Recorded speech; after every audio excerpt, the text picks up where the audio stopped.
Welcome to the 57th Chicago International Film Festival. Hello there, everyone. My name is Anthony Kaufman. I'm senior programmer here at the festival.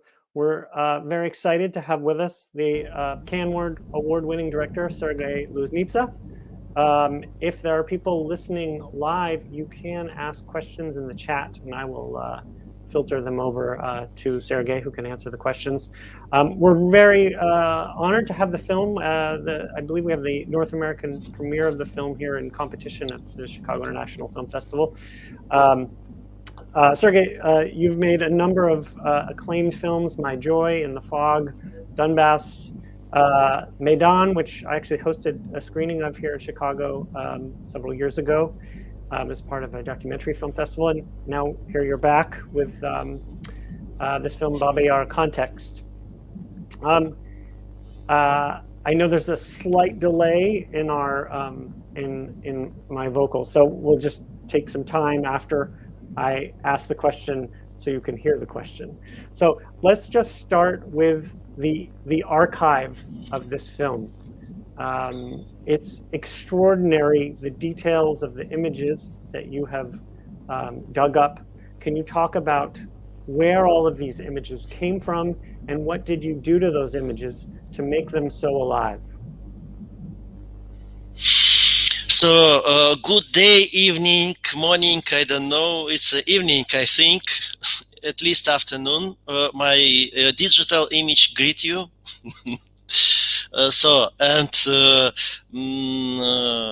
Thank you for inviting my film to the competition, and it is a premiere in United States also. This archive I find in the Russian State Archive first, and in another Russian archive which named Gosfilmofond second. In Ukraine archive in Kiev, it's an archive named Pshenichnovo Archive, and also in Bundesarchive, it is BFA, Bundesfilm Archive, which are big, huge, and quite a lot of footage exists there. And also it was like local, regional German archives, and also the private German archives. So as you see, we made a very, very serious and quite wide search everywhere where it possible, and I'm looking footage from the beginning of German intervention to Soviet Union, from June 1941 till the I think the first few months, if we talking about the war and of this intervention. And also it's some archive after that, like archive from the Kiev trial 1946, which happened in Kiev. And this archive also, not a lot of people know that it exists. So, and yeah. And what it made alive, we work, of course, it's not a first film where I work with archive footage, and we clean everything and make it stabilized, and made the picture close to the picture which I can shoot now. And it brings closer to us, to the spectator, this archive. It's not far away, it's right now, what happened on the screen. And also we made a sound for all this footage. We almost all footage was without sound, exclude the footage with the sync sound, but for the rest we made sound. So it's also not first time in my life. Yes, yes. So what do you feel is your role in terms of history? Do you feel that you are correcting omissions, holes in history? Do you feel that you're, bringing to light parts of history? I'm curious, do you feel like history is being erased?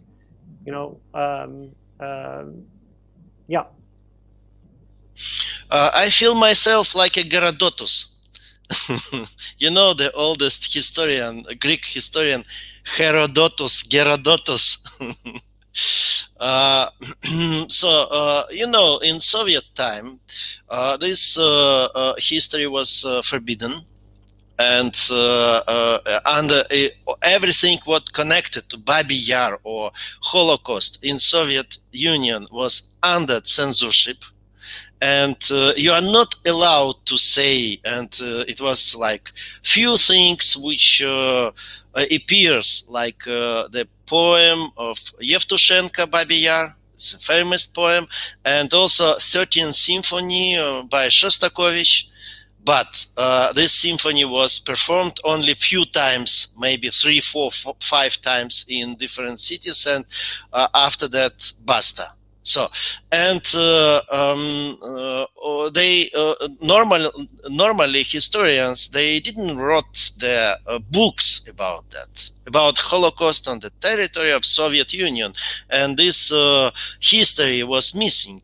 And now, 30 years after Soviet Union collapse, situation a little bit changed, but a little bit, not enough. And the most significant historian work was written, books was written by Americans, Canadian, from the guy from Netherlands, for example, this like Timothy Snyder, or I don't know, he wrote about this story, but not Ukraine and Russian historians, you know. And of course, I would like, I want to find what exists in archive first, and would like to present it and make from that film.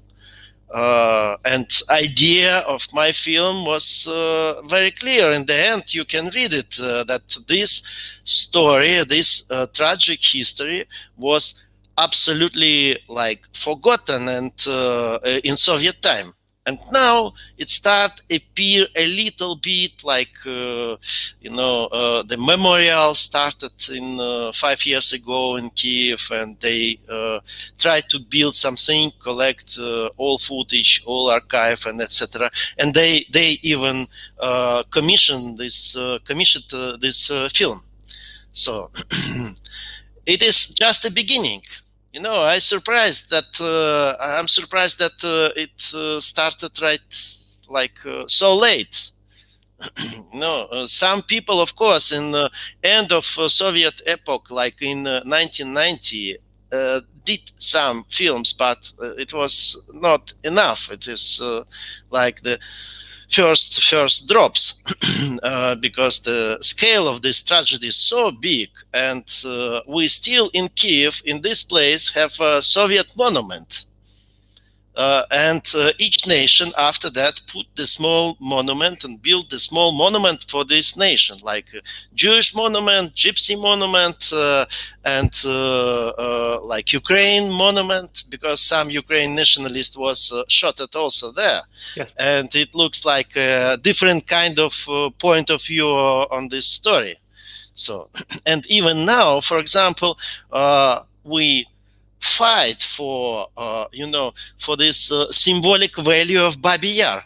Babi Yar is a symbol of Holocaust in the East Europe. And we have to keep in mind that Holocaust started in East Europe. I mean, the execution, the mass execution started in the moment when German troops crossing the Soviet border. And after that, even the next days, they start to shoot the Jewish people who was a Soviet citizen without any, you know, just because they would like to shoot them. That's all. Without any, I can't say reason. Just, you know, just because they met them. And this story is completely missing in the moment when the different artists made the films and writers wrote books about Holocaust. It was the 60s 50s, 60s, 70s. Yes, in Soviet Union was silent, and we are late, like 50 years late, with this topic. Yes, yes. So this way.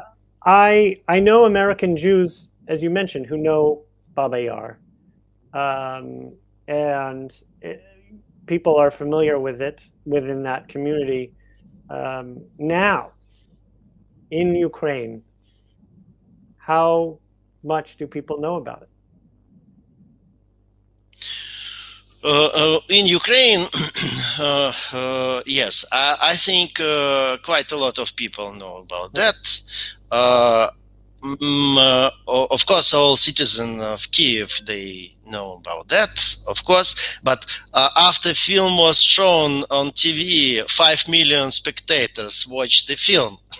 At least these 5 million people already know about that. So, but I can't say that it is, missing story in Ukraine. I can't say.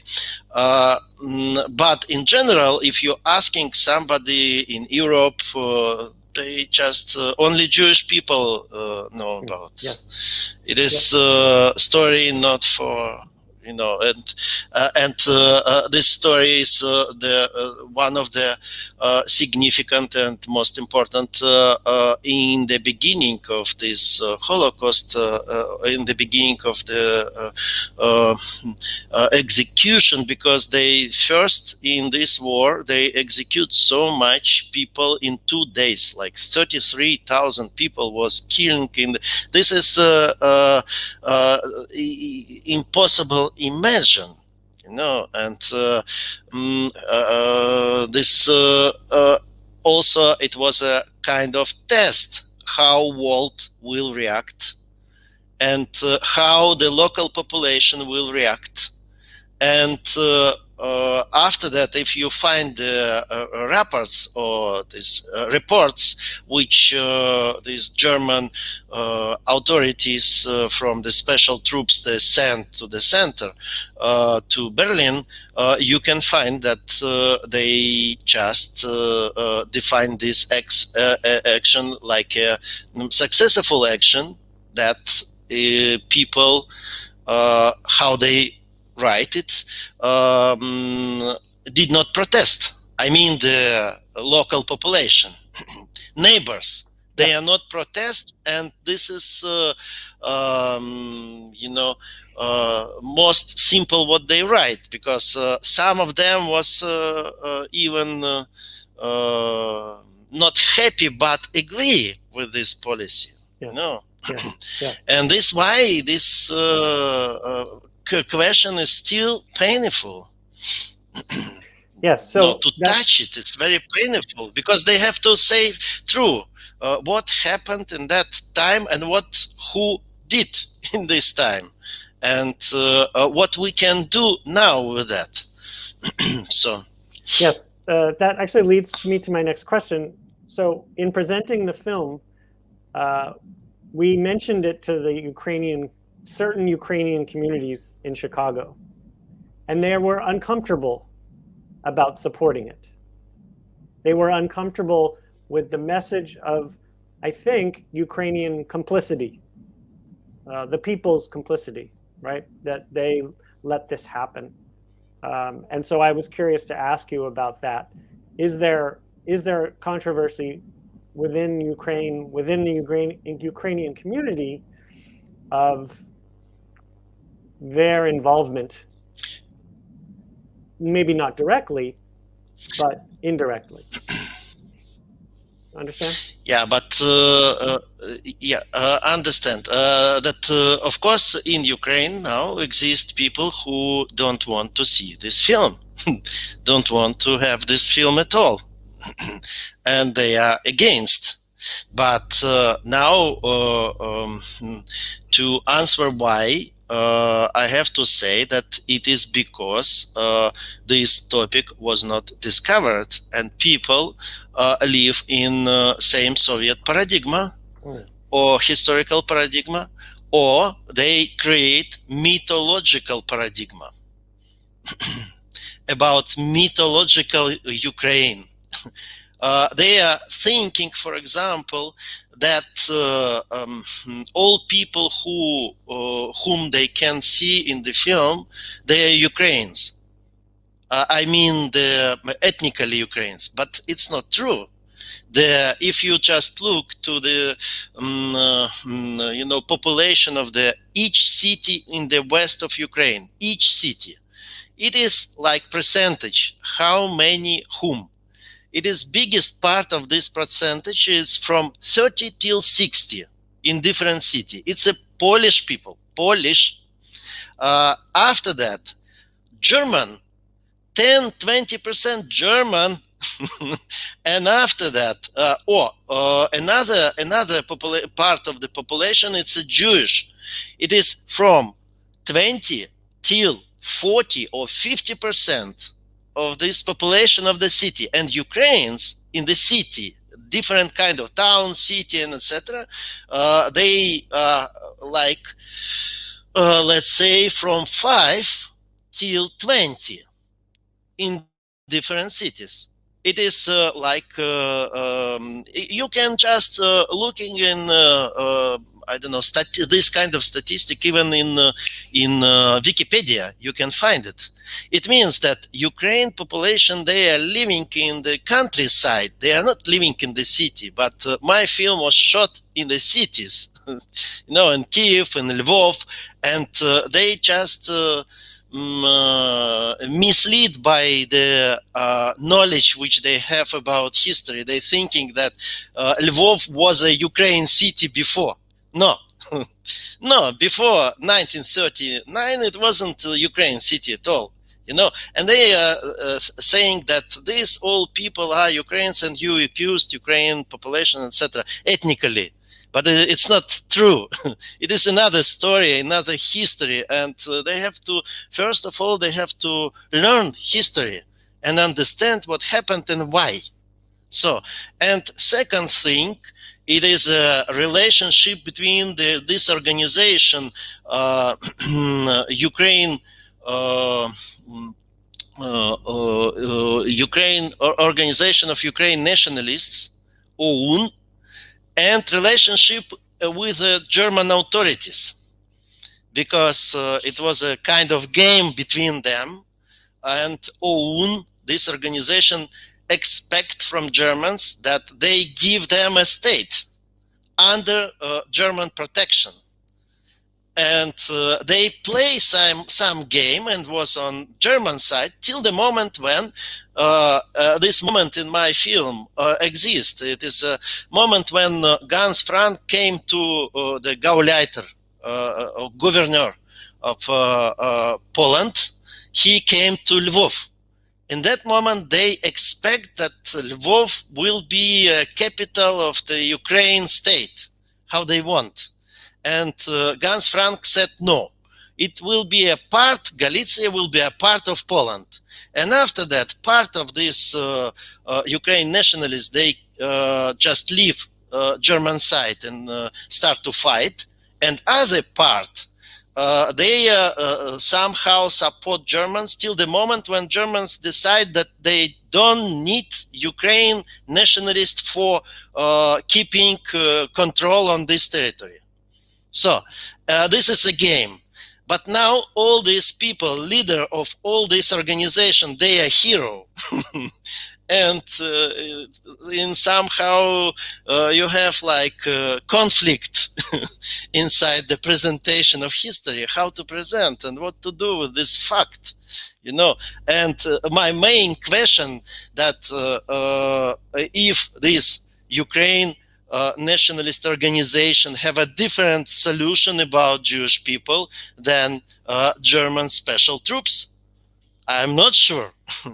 They probably will not execute, but they would like to, they are not protect them, of course.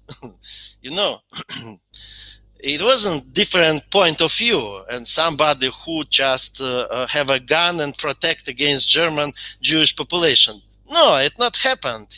They each the result of this historical moment, and what quintessence, what we have to learn, what kind of price you guys ready to pay for be independent, what kind of price, and with whom you can participate in the game and have a kind of unit, with whom. So it was a wrong decision, I think. But who can say now, even in the West Ukraine, there's a lot of monument of these guys like Bandera, only in West Ukraine. In East Ukraine, you can't find. So, and this is a problem for them, or follow this ideology, or to accept true and saying, okay, they was wrong in this position. It was wrong position. It's impossible. It's out of humanity, and this is a difficult job for many people to accept that. So, but it's not I'm not sure that quite a lot of people share this position and against the film. I'm not sure. Okay. Let me ask one more question. There's an image in the film, or a sequence in the film, where a soldier is, I think, being released from a prison camp to his wife. Yep. He's changing his clothes. Yes, he's changing from like prison clothes to normal clothes. I love this moment, and I don't know why. It sticks. Of all of the sort of horror in the film, I remember this moment so well for some reason. It's so vivid. I feel like this guy, I know this man. I don't know why. I'm just wondering what is that significant to you? This sequence of just this ordinary soldier, or this ordinary man. Okay. Yeah. It happened. This is a camp of prisoner of war in September 1941, when Germans. It is latest September when Germans occupied Kiev, and they surround army, 600,000 soldiers. It's a part of Red Army. Red Army in general was 5 million. 600,000 soldiers became prisoner of war.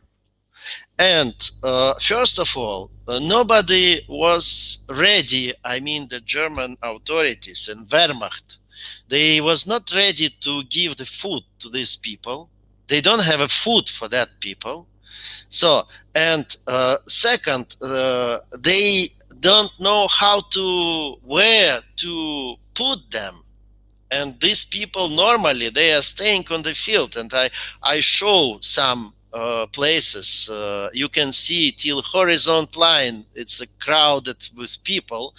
And this is also more or less similar camp for this prisoner. And also this prisoner, they are not running away. They can easily just run away, but they expect the destiny also. So, and because of that, because this is so much people, German authorities decide to release some of them who are local. If wife, mother, sister, somebody came to them, and they release like maybe 10,000 of these people, but biggest part of these prisoners died because of hunger and difficult circumstances and disease and etc. etc. So And this moment when the happy Soviet, not Soviet, they are soldiers of Red Army soldiers change. It is a Red Army clothes, and they just changed the clothes, and they sign some paper. It is a paper that I will never fight against German. I will work for the Third Reich, and etc. etc. It takes not so long. This like kind of humanitarian action takes till I think November, and after that they stop to release people.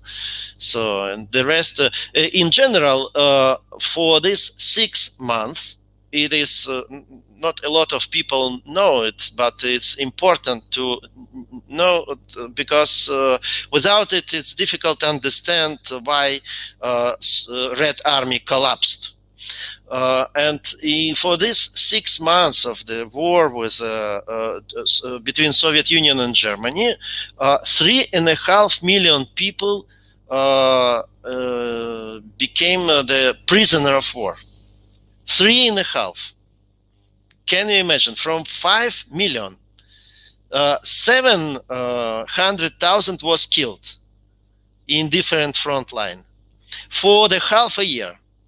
And army, you can imagine, army like does not exist. And also during the Second World War, on German side, in the army, in German army, in different position, fight with a Soviet army, 1,200,000 people, 1,200,000 people. 1,200,000 people. Can you imagine? It is never happened in any war. And if you ask why, you will receive the big answer about Soviet Union, what it was Soviet Union, and how people love it, and how they want to fight for Stalin. And it is ridiculous, but it was their biggest mistake. I absolutely understand that they can't. In the beginning of this war, they can't know anything about future, but the all people who decide not to fight for Stalin, communism, and etc., they made a mistake, finally, because they was almost all they died, almost all, from 5 million all prisoners, like 1 million, less than 1 million survived. Every 1 from 5 people survived, but the rest died. And finally, the territory was completely destroyed. All this territory which German army occupied, and also the different kind of population, not only Jewish people and also Ukrainians, and they was a second after Jewish. The plan was to kill everybody who lived there, and do it step by step. First Jewish, second Ukraine and Poland, fighting in between, and after that, who survive, we will kill the rest. This is plan, Yes, and your film, the intimacy and the vivid nature that you bring those details is remarkable. So thank you so much. Thank you. Thank you. Yeah. Okay.